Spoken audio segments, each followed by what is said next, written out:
Pierre Larouturou. Oui, évidemment, la situation est très grave. La bonne nouvelle, c'est quand même que l'Espagne, la dette publique est beaucoup plus faible qu'en Grèce. Donc, et que c'est un pays qui a quand même beaucoup plus d'atouts que la Grèce, même si la Grèce en a. La mauvaise nouvelle, c'est que la zone euro va pas bien, mais les États-Unis, c'est pas mieux. Il y a, ce soir, Ben Bernanke va s'exprimer. Non, mais Ben Bernanke disait il y a une semaine, le patron de la Réserve fédérale américaine disait les États-Unis s'approchent de la falaise.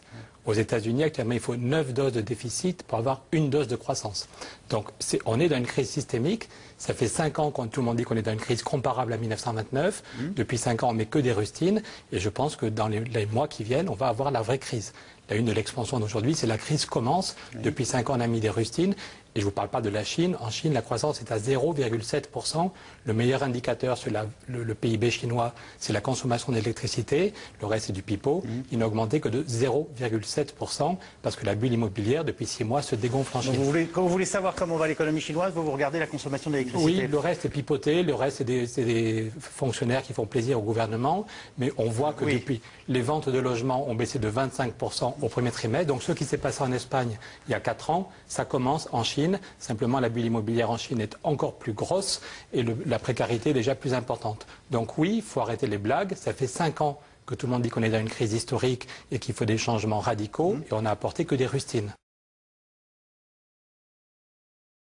Qu'est-ce qui fait la spécificité du problème espagnol? Alors, déjà, sur la gravité de la crise, je crois qu'il y a un aspect positif, un aspect négatif. Il y a un aspect négatif, bien évidemment, c'est tout ce qui vient d'être dit, c'est-à-dire qu'on est là rentré dans le dur. On est dans une économie lourde, on n'est plus dans une crise marginale, parce qu'il n'y a pas que la Grèce. On a eu la Grèce, on a eu l'Irlande, on a eu le Portugal. On était dans une économie qui était relativement marginale par rapport au poids de la zone euro dans son ensemble. Là, on touche au dur. En PIB, pour reprendre les valeurs que nous donnait tout à l'heure Christian Saint-Étienne, je crois que quand on met les 3 pays que vous venez citer, on est arrivé à 6% du PIB européen, alors que là, on parle de 12-13%. Les 3 pays, c'est la moitié de la Grèce. Absolument. Alors, l'élément qui paraît être un élément favorable, c'est que je dirais qu'aujourd'hui, et je rejoins un peu ce qui a été dit, on est à l'heure de vérité.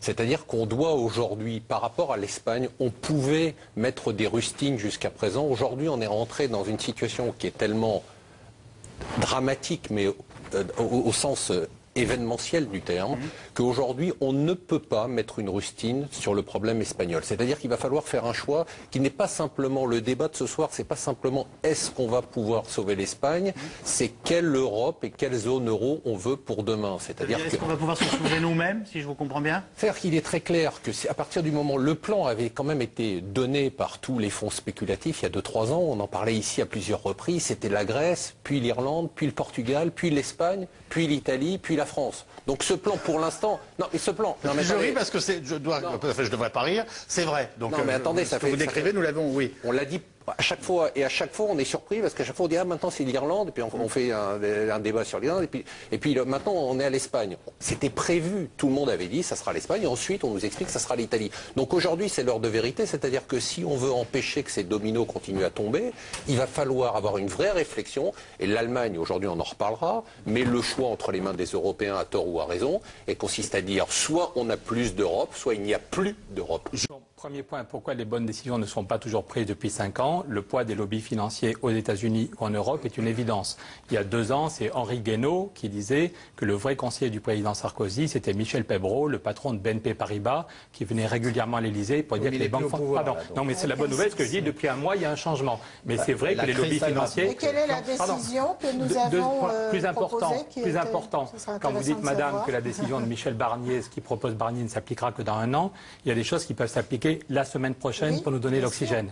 Avec Michel Rocard, on a fait une proposition il y a 6 mois qui a eu pas mal d'échos à Bruxelles, en Espagne ou ailleurs, pour dire comment se fait-il qu'à cause de la crise, on prête 1000 milliards aux banques au taux de 1%, mais qu'à cause de la crise, on demande à l'Espagne ou à l'Italie de payer 10 fois plus cher. Ce 2 poids 2 mesures est scandaleux.